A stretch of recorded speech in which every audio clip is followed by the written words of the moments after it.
So Frieze, this art festival thing was happening in LA recently and I had to check it out. So I brought my camera and figured I'd make a day of it.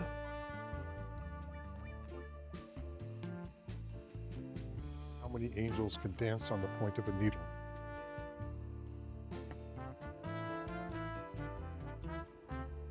You can make art about anything.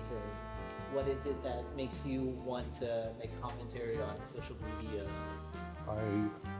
Because I believe it's damaging our ability to be independent thinkers. And people like artists, I think, are the first to suffer that. And so my objective is to make sure that we retain our ability to think independently rather than having to do groupthink.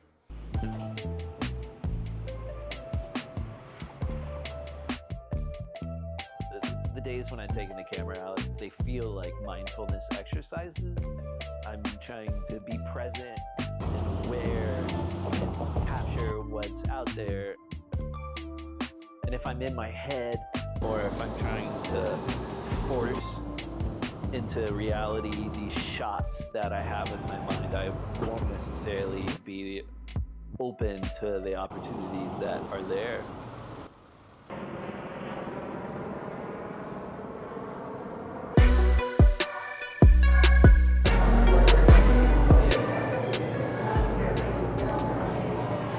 The fabric.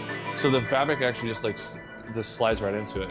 So there's like rubber gussets here, and you just stretch it and you push the rubber gussets and it just kind of collects and it sticks around there. Will you print the fabric here now? No, they printed everything there. Oh, they print everything there and they in-house. send it to you? Yeah. And it's double-sided too, so if I want to do like several that were like right in the middle, Right. you can kind of walk around it and stuff like that. Wow.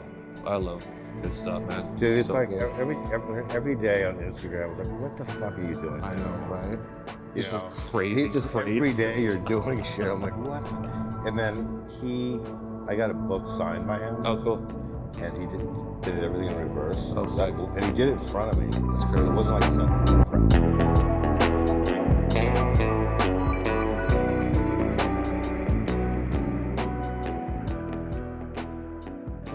This place is massive. Massive.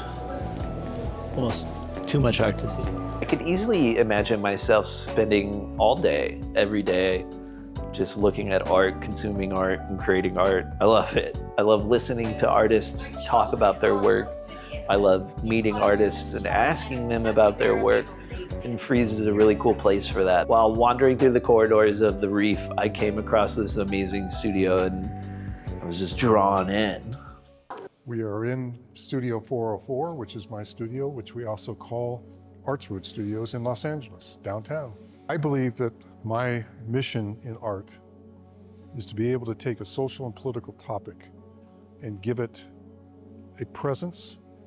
And the way I give it a presence is I make sure that virtually every piece I make involves the viewer in some way or the other. This is a series of work I did for what's called the Lone Wolf Project. You can see a lone wolf in each one of these. But in May of 2024, I did a performance piece in Prague in which I had a wolf in a cage that was 26 feet long by 12 feet wide. And people would be pressed up against the wall with the cage. And the cage was representing a lone wolf. And the idea of independent thought, and in particular, the pushing away from groupthink and tribal thought, and having your own thoughts be what you consider in life. And so it had an element of social media attached to it. In fact, in the background of the performance was the soundtrack from the Social Dilemma documentary, in which they talked about the power of social media to do ill things to society. And hence the reason why I chose that medium and the lone wolf, to show that one way to remedy that is through independent thought. Now, across this panel over here is something that took 7 years to make. It's called Words on Words. These are lenticular pieces. Each of the 13 words were part of a project that I did in 120 countries around the world over a period of 7 years. In total, there are 131 countries in this project. You saw the television sets outside. And those television sets is the global conversation that I set up between people in the world. I went to every single region of the world, in addition to, of course, every continent by virtue of that. And it's over 3,000 people. Each person was asked in their native language those 13 words. And then we translated those into English. Not a small feat. What I've set up here in this project that's different than the one in front, that is a global conversation with all the people that are involved in it. This was one in which I took 2 words, 2 answers. If you see 2 words together in different colors, that means one person said that word, the other person said the other word, and I collaborated with them by doing a bit of data poetry, more or less. This piece here is called From Crossbow to H-Bomb. This point here is the kinetic energy of a crossbow arrow, which is, this arrow is 3,000 years old. This here represents the power of an atomic bomb. And I wanted to highlight the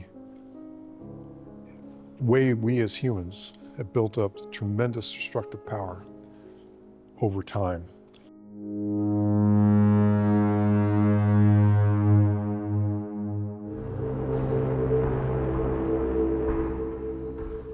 I'll cover the war, since we're in war today. I'd rather be next to peace and love. In the case of words, you saw the global conversation in front and how the people there participated in it. They are the art piece. I asked the question, for example, in that words project, how has globalization changed language and culture? And of course, what I found after 7 years of doing that project around the world was some dramatic impact that we as globalization, United States, has impacted on the world. But my work is about people. I like to include people. I like to make sure that they understand some of the implications of where we are today in government, if not society in general. After meeting Brian, I honestly packed my camera away. I did go to another Frieze thing, and then I jumped on the train and headed home.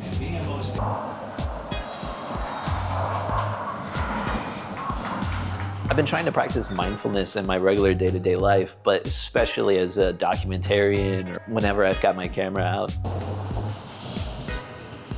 was kind of approaching today with the idea, whatever happens, happens.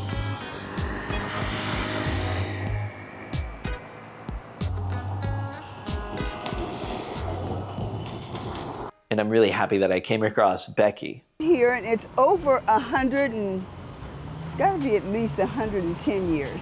Wow. It's the oldest black church in Santa Monica. My name is Becky Lantry. Yes, it's Rebecca, but the city knows me as Becky. I moved here in 1979. I've lived basically here for about 42 years, and the other part I lived with my dad on Ocean Park. We were the only African-American family when I moved here on Ocean Park. Wow. After all these years, it's changing very little. It's going backwards. It's not going forward, it's going backwards, and that's a bad thing. I think that we've lost a lot of people out of Santa Monica. They've moved to Arizona, Wyoming. Why?